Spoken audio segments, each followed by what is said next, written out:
Life could be a dream. Life could be a dream.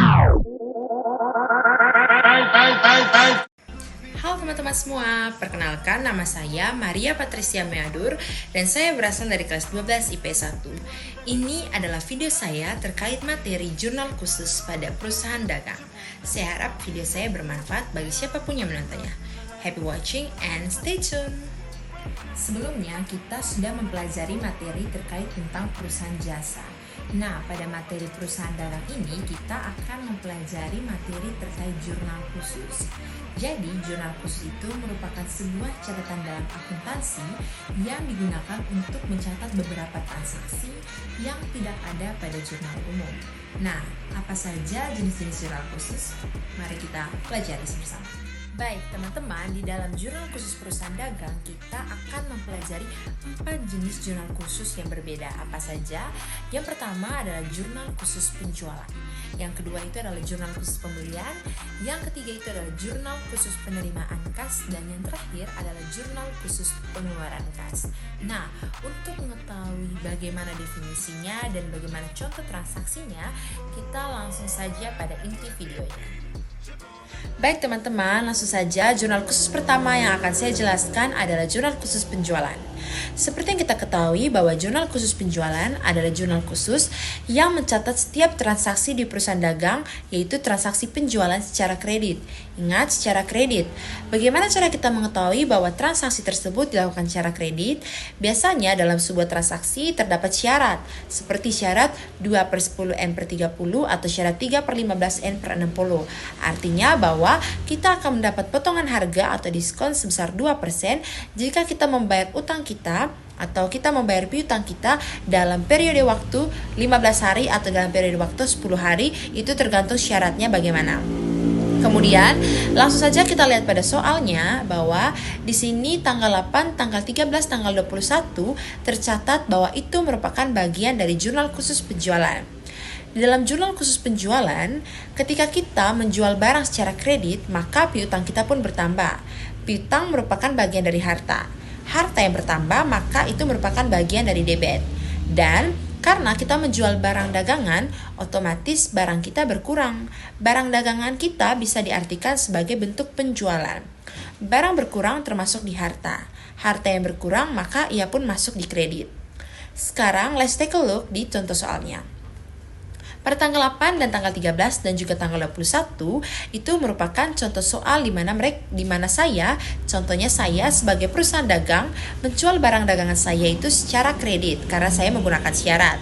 Nah, sebagai contoh yang pertama bahwa tanggal 8 Mei dijual barang dagangan pada toko Bintang. Untuk bagian keterangannya, kita bisa mengisikan saja nama tokonya, yaitu toko Bintang.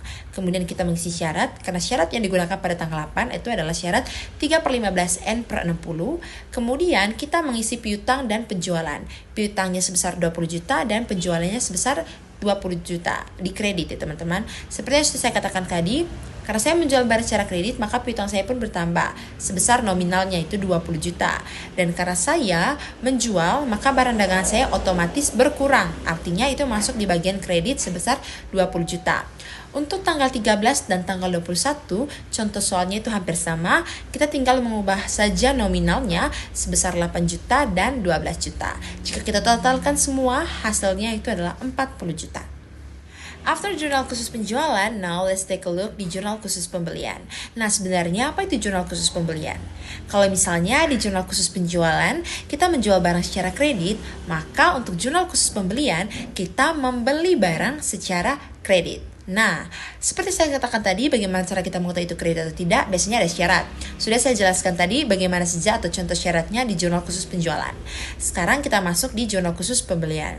Nah, jika teman-teman melihat di tampilan layar, ada kolom keterangan, kemudian ada kolom debit di mana itu mencakup pembelian, peralatan dan perlengkapan, dan kolom kredit mencakup utang.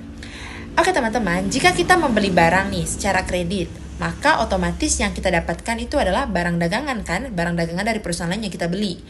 Nah, jika teman-teman melihat bagaimana kalau kita membeli peralatan dan perlengkapan, Jadi teman-teman, jika soalnya mengatakan bahwa dibeli barang dagangan, maka itu masuk ke maka itu masuk di kolom pembelian. Namun jika dalam soal dikatakan bahwa dibeli peralatan atau dibeli perlengkapan, maka itu masuk di kolom peralatan atau perlengkapan. Jika bukan barang dagangan, dia masuk di toko peralatan dan perlengkapan. Namun jika membeli barang dagangan, otomatis dia masuk di kolom pembelian. Seperti itu. Nah, kemudian juga teman-teman, dalam jurnal khusus pembelian, jika saya sebagai perusahaan dagang membeli barang di toko lain atau di pabrik, otomatis barang saya bertambah karena saya sudah membeli barang, otomatis barang saya bertambah. Barang bertambah itu bagian dari debit, artinya harta kita bertambah.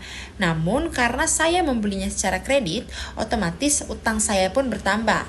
Utang yang bertambah dia masuk di kredit. Nah, teman-teman bisa melihat contoh soal yaitu pada tanggal 5, tanggal 10 dan tanggal 17 serta tanggal 18. Soalnya hampir mirip, yaitu membeli barang secara kredit. Jadi saya ambil contoh satu soal saja, itu pada tanggal 10 Mei ya. Tanggal 10 Mei dibeli barang dagangan pada toko Mawar seharga 6 juta dengan syarat 2/10 M/30. Ini jelas ya teman-teman, membeli barang dagangan secara kredit. Nah, jika kita membeli barang dagangan secara kredit, maka pembelian kita bertambah. Jadi, keterangannya kita isi dengan nama toko, yaitu toko Mawar. Kemudian, pembelian kita, yaitu barang dagangan tadi kita bertambah, otomatis kita isi di kolom pembelian. Kenapa kolom pembelian? Ingat, karena saya membeli barang dagangan, bukan membeli peralatan dan juga bukan membeli perlengkapan. Kemudian, karena saya membelinya secara kredit, maka otomatis utang saya akan bertambah. Untuk beberapa soal lainnya seperti soal tanggal 5, tanggal 17, dan tanggal 18, karena itu hampir mirip, maka lakukan hal yang sama dengan soal pada tanggal 10. Baik teman-teman, sekarang kita masuk ke penjelasan jurnal umum. Nah, kenapa saya menjelaskan jurnal umum terlebih dahulu? Kenapa bukan menjelaskan jurnal penerimaan dan pengeluaran kas? Nah, jadi teman-teman, di dalam contoh soal transaksi yang diberikan oleh guru mata pelajaran kami, Ibu Agnes, ada beberapa transaksi itu berkaitan dengan retur. Nah, di sini saya mendahulukan atau membuat penyelesaian terhadap transaksi-transaksi retur sebelum saya masukkan dia di jurnal penerimaan dan pengeluaran kas. Karena menurut saya itu lebih mudah dan tidak membuat saya bingung nanti pada saat saya sudah masuk dalam penjelasan pengeluaran dan penerimaan kas. Baik teman-teman, untuk lebih mudah memahaminya, now let's take a look langsung ke soal atau contoh transaksinya. Tanggal 3 Mei itu diadakan store modal, ada uang tunai 50 juta, gedung 100 juta. Nah, jika kita lihat pada soal atau pada tabel, kenapa uang tunai saya tidak masukkan ke dalam jurnal umum? Kenapa? Itu sifatnya menambah kas. Menambah kas artinya dia itu masuk di jurnal penerimaan kas. Karena gedung ini merupakan bagian dari aset yang tidak bergerak dan modal yang tidak bergerak, maka saya masukkan dia dalam jurnal umum karena bersifat tadi tidak menambah kas ya teman-teman. Gedung yang bertambah dia masuk di debit sebesar 100 juta, otomatis modal kita pun bertambah. Karena tadi kan store modal kita pun bertambah senilai 100 juta di kredit. Nah, kita lihat juga pada tanggal 6, dia akan retur. Apa itu retur? Retur itu artinya kita mengembalikan barang. Bisa saja itu penjualan, bisa itu pembelian. Retur itu diadakan karena bisa jadi barang kita rusak, barang kita inginkan atau kita jual itu rusak, dan bisa saja pesanannya itu tidak sesuai atau tidak tepat. Tanggal 6 diadakan retur karena sebelumnya kita tuh sudah karena sebelumnya kita itu sudah membeli barang pada toko Matahari tanggal 5 secara kredit. Artinya semula tadi pembelian kita yang bertambah, artinya barang kita bertambah, dia hasilnya berkurang teman-teman. Artinya pembeliannya tadi di debit, maka retur pembelian itu di kredit sebesar 100 juta. Utang tadi yang sebelumnya bertambah jadi berkurang, dia masuknya di debit 1 juta juga. Jadi itu merupakan kebalikan saja teman-teman untuk lebih mudah memahaminya. Kemudian tanggal 9 itu merupakan bagian dari retur penjualan karena sebelumnya kita itu menjual barang ke toko bintang ya, sebelumnya itu menjual barang ke toko bintang. Jadi karena tanggal 9 diadakan retur, maka itu merupakan retur penjualan.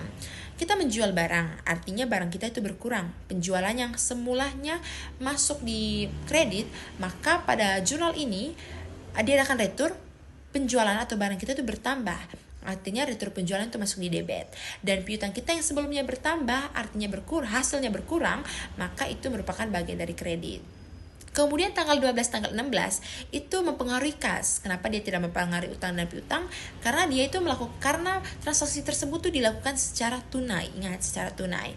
Tanggal 12 itu dia merupakan retur penjualan. Kalau melakukan retur penjualan, tadi seperti saya sudah katakan, barang kita bertambah, dia masuk di debit, namun bedanya kas kita itu berkurang, dia masuk di kredit.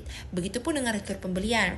Semula tadi kasnya kita berkurang, kas kita bertambah kembali, dia masuk di debit, dan pembelian kita yang pada awalnya itu bertambah, dia berkurang, jadi retur pembelian itu masuk di kredit. Baik teman-teman, sekarang saya akan menjelaskan berkaitan dengan jurnal khusus penerimaan kas. Nah, jurnal khusus penerimaan kas adalah jurnal khusus yang mencatat setiap transaksi yang sifatnya itu menambah kas perusahaan. Nah, di sini ada kolom, teman-teman lihat ada kolom debit yang mencakup kas dan potongan penjualan, kolom kredit mencakup penjualan, piutang, serba-serbi dan jumlah. Bagaimana cara kerja dari setiap kolom itu? Now, let's take a look di soal dan contoh transaksinya. Tanggal 3 Mei tadi sudah saya jelaskan bahwa gedung itu bukan merupakan bagian dari penerimaan kas. Karena di situ ada store modal berupa uang tunai, maka uang tunai itulah yang merupakan bagian dari penerimaan kas. Karena dia sifatnya itu menambah kas ya teman-teman. Kasnya kita 50 juta dan modal kita pun bertambah di kredit. Nah, tapi modal ini kan masuk di serba-serbi, kenapa dia tidak di kolom sendiri? Nah, modal serba-serbi itu mencatat akun-akun yang tidak muncul setiap saat. Kan tidak mungkin kita melakukan store modal setiap hari. Otomatis modal itu masuk di kolom serba-serbi untuk jumlahnya itu sebesar nominal dari berapa kita store modal tadi. Kemudian tanggal 11, dijual barang dagangan pada toko mawar seharga 2 juta. Nah, di soal 2 juta di kolom 1,9. Kenapa? Ya tadi sudah kita lakukan adanya retur sebesar 100.000. Artinya penjualannya kita tadi sebesar 1.900.000 di kredit dan kas kita tadi bertambah sebesar 1.900.000. Kemudian kita lihat pada toko bintang tanggal 20. Diterima pembayaran dari toko bintang atas penjual barang dagangan tanggal 8 Mei. Tanggal 8 Mei kita menjual barang dagangan itu secara kredit teman-teman. Kita menjual barang dagangan secara kredit. Karena dia mendapatkan potongan harga tadi yang sudah kita lihat itu sebesar 400.000, maka piutang kita tuh tersisa 19.600. Nah, karena toko bintang ini bisa membayar dalam periode waktu 15 hari, dia itu berhak mendapatkan diskon sebesar 3%. Jadinya 3% dikalikan dengan 19.600 hasilnya 588.000. Tinggal kita kurangi saja teman-teman.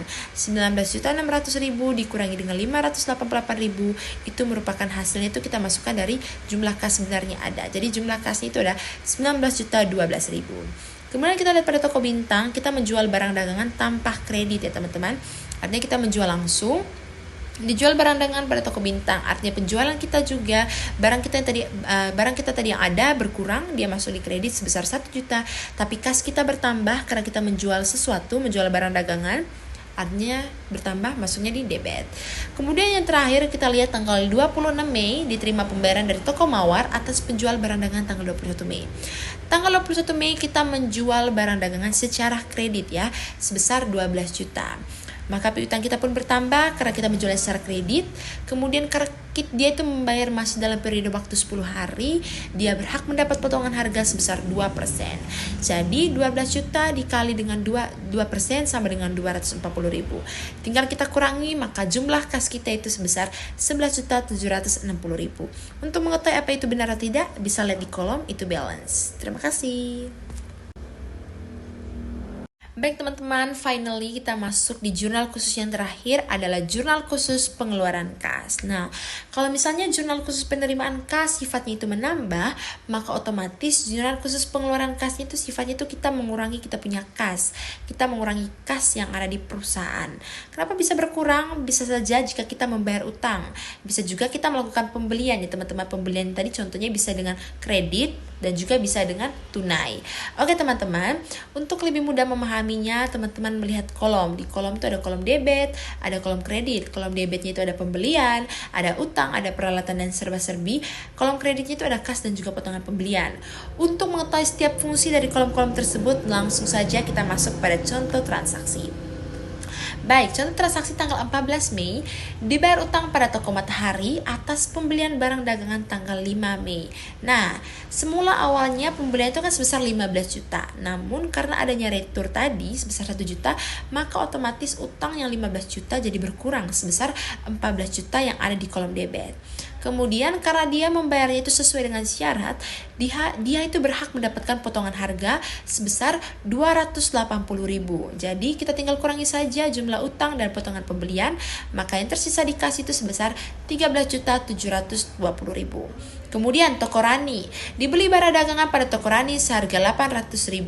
Karena kita tadi melakukan retur sebesar 50.000, maka otomatis pembelian kita tadi sebesar 800.000 itu berkurang dari 750.000, dan kas kita pun otomatis juga berkurang. Kita mengeluarkan uang kita sebesar 750.000. Kemudian tanggal 18 ya, dibayar utang pada toko Mawar atas pembelian barang dagangan tanggal 10 Mei. Oke teman-teman. Nah, pada pembelian barang tanggal 10 Mei itu kan sebesar 6 juta. Ini tidak ada retur, jadinya utang kita tetap 6 juta. Kemudian karena membayar sesuai syarat, kita berhak mendapatkan potongan pembelian sebesar 120.000. 6 juta dikurangi dengan 120.000, maka jumlah kas kita itu sebesar 5.880.000. Kemudian tanggal 24 dibeli barang dagangan pada toko ABC seharga dibayar teman-teman tanggal 23 terlebih dahulu. Dibayar listrik dan air sebesar Rp 300.000. Listrik dan air masukkan ke dalam kolom serba-serbi. Kenapa? Karena kan tidak setiap hari kita membayar listrik dan air ya. Hari-hari atau hari-hari tertentu saja. Karena serba-serbi ini mencatat akun-akun yang jarang muncul, akhirnya listrik dan air pun masuk di kolom serba-serbi di debit sebesar 300.000, dan kas kita juga berkurang karena kita tadi membayar listrik dan air sebesar 300.000. Kemudian kita lihat pada toko ABC tanggal 24 dibeli barang dagangan pada toko ABC seharga 400.000. Nah, kita membeli barang dagangan ini tunai ya teman-teman, tanpa kredit atau tanpa utang ya. Artinya pembelian 400.000, barang kita bertambah di debit dan kas kita berkurang di kredit sebesar 400.000. Kemudian yang terakhir, last but not least, tanggal 25 itu dibayar utang pada toko ABC atas pembelian barang dagangan tanggal 18 Mei. Barang dagangan tanggal 18 Mei itu sebesar 5 juta teman-teman, tanpa adanya retur, namun ada potongan harga karena berhasil membayar sesuai syarat sebesar 100.000. 5 juta dikurangi dengan 100.000, 4.900.000. Maka jumlah kas kita itu tersisa 4.900.000. Untuk mengetahui itu balance, teman-teman bisa lihat langsung di kolom. Dan itu saja penjelasan dari saya. Semoga video saya bermanfaat untuk siapapun yang menontonnya. Happy watching and thank you so much. Bye.